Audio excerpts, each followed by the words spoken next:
Hi friends, అందరూ బాగున్నారా? నేను ఈరోజు హనుమకొండలోని 1000 స్తంభాల గుడికి అయితే వచ్చాను. మీకు వాళ్ళ విశేషాలు అయితే చూపిస్తాను ఇవాళ. ఈ టెంపుల్ అయితే హనుమకొండ మెయిన్ రోడ్ మీద ఉంటుంది. మన ఇట్లా లోపలికి ఎంటర్ కాగానే మనకి గార్డెన్ లాగా అయితే డెకరేట్ చేశారు. కింద మంచిగా టైల్స్ వేసి అంత చాలా బాగా డెకరేట్ చేశారు. చూస్తున్నారు కదా, గ్రీనరీ, చక్క చెట్లు అన్నీ మంచిగా చాలా బాగా డెకరేట్ చేశారు. గార్డెన్ దాటుకు రాగానే మనకు లోపల ఇంకో గేట్ అయితే కనిపిస్తుంది. అందులో చిన్న గేట్ అయితే ఓపెన్ చేశారు. అందులో నుంచి అయితే మనం లోపలికి వెళ్ళాల్సి ఉంటుంది. అయితే వరంగల్కి మ్యారేజ్ ఉందని వచ్చాను. ఈలోపు మాకు కొంచెం గ్యాప్ దొరకడంతో మా బ్రదర్ వాళ్ళతో కలిసి ఈ గుడి అయితే చూద్దామని మేము అందరం కలిసి వచ్చాము.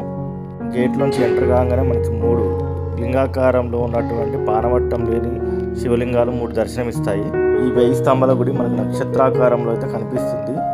పూర్తిగా అబ్జర్వ్ చేస్తే ఇది నక్షత్రాకారంలో ఉంటుంది. గుడి పక్కన అయితే మన కోనేరు అయితే చూడవచ్చు. ఈ కోనేరులో రహస్య సొరంగ మార్గం అయితే ఉంది.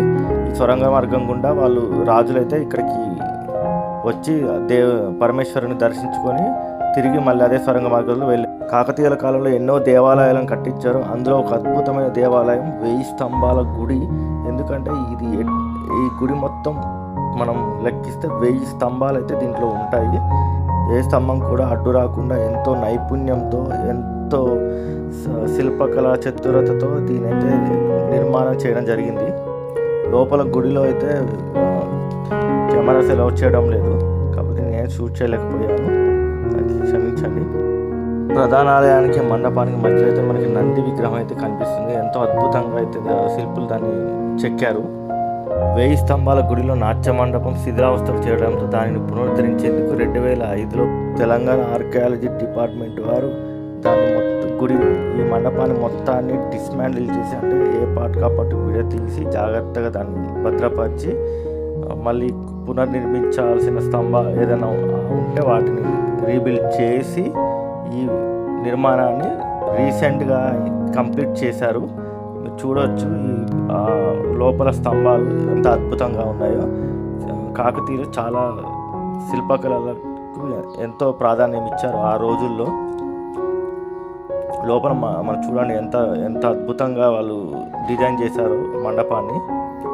ఒక్క స్తంభం కూడా మనకి ఎటు నుంచి చూసినా మనకి సమాన ఆకృతులలో వాళ్ళు నిలబెట్టారు.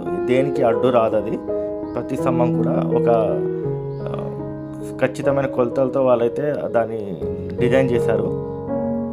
చూడవచ్చు, మనం ఎటు చూసినా ఒకే ఆకృతిలో ఉంటుంది మండపం మొత్తం.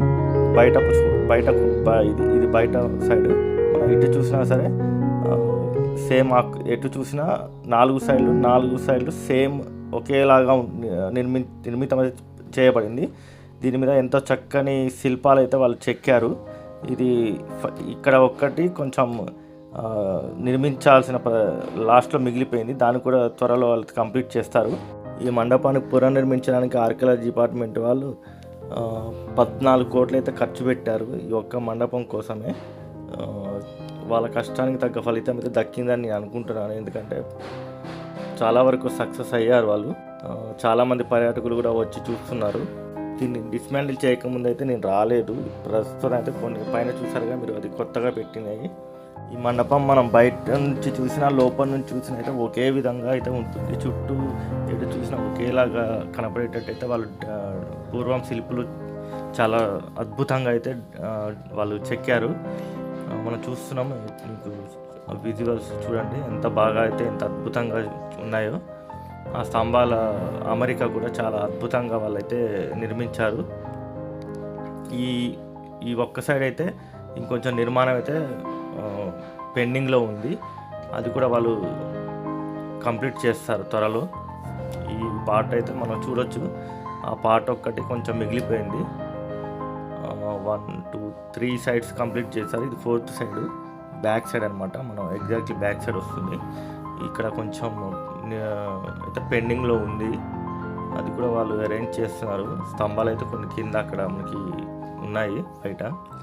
మీలో ఇంకా ఎవరైనా 1000 స్తంభాలు కూడా చూడకపోతే వచ్చి చూసేయండి friends. Thank you for watching my channel.